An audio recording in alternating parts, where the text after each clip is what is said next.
शब्दयात्री सादर करत आहे कथाबीज.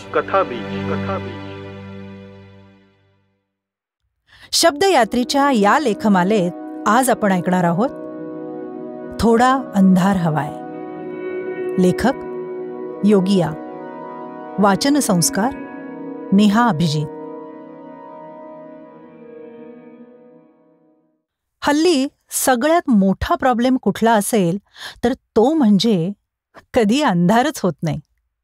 सगळीकडे इन्व्हर्टर असतात आणि अगदीच नसले तरी लोक दुसऱ्या सेकंदाला मोबाईलचा टॉर्च लावतात आणि अंधार घालवतात. त्यामुळे दुसऱ्याच क्षणी तुम्हाला तुमच्या पुढचं आजूबाजूचं दिसायला लागतं. पण तिथेच खरा प्रॉब्लेम आहे.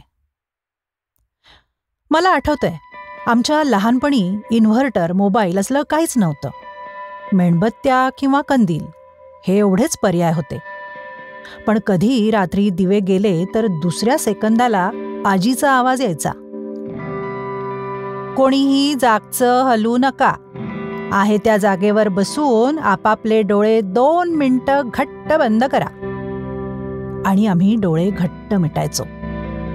मग 2 मिनिटांनी आजीचा आवाज पुन्हा यायचा,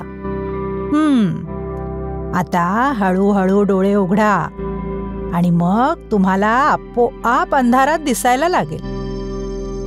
आणि खरंच आधीपेक्षा आता थोडं दिसू लागलेलं असायचं.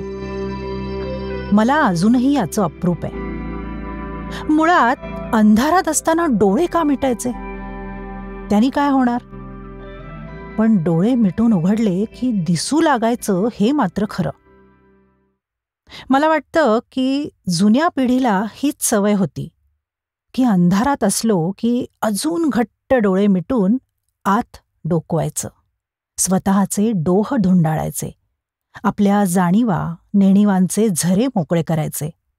आणि मग वाटा स्पष्ट होत असाव्यात, दिसत असाव्यात.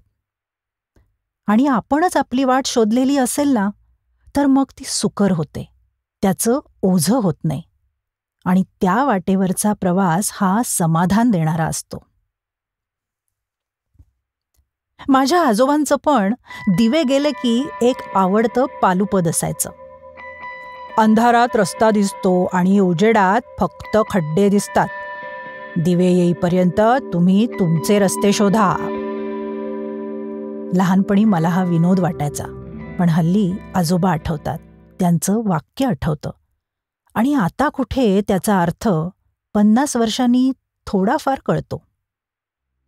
स्वतःच्या तरुणपणी परिस्थितीच्या अंधारात त्यांनी कष्ट सोसले, वार लावून जेवले, शिकले, नोकरी केली, आपला रस्ता शोधला. स्वतःच्या पोटाला चिमटा काढून मुलांना इंजिनियर देखील केलं. त्याची फळं आम्ही उपभोगतोय. कधी नव्हे ते परवा खूप वेळ दिवे गेले. इन्व्हर्टर बंद पडला तर किती चिडचिड झाली. डेटाचा स्पीड थोडा कमी झाला आणि लॅग आला तर केवढा त्रागा. पिझ्झा अर्धा तासात डिलिव्हर नाही झाला तर फ्रीची मागणी. उजेडात फक्त खड्डे दिसतात हेच खरं. पण हल्ली अंधारच होत नाही. मुळात अंधारच माहीत नाही. आजूबाजूला सारखा लाईट असतो, पण तो एनलाइटन करू शकत नाही. आणि कधीही डोळे न मिटल्यामुळे आत डोकवायची वेळच येत नाही. इन्व्हर्टर किंवा मोबाईलच्या उजेडानं आजूबाजूचं दिसतं. आणि फक्त आजूबाजूचं दिसलं तर त्यांनी स्पर्धा वाढते, पण वाट काही सापडत नाही. वाट सापडायची असेल ना तर आत डोकावता आलं पाहिजे. आपापले डोह धुंडाळता आले पाहिजेत. त्यामुळे कदाचित अंधारात तळाशी पोहोचणं सोपं होत असावं. म्हणून अधूनमधून थोडा मिट्ट अंधार हवाय.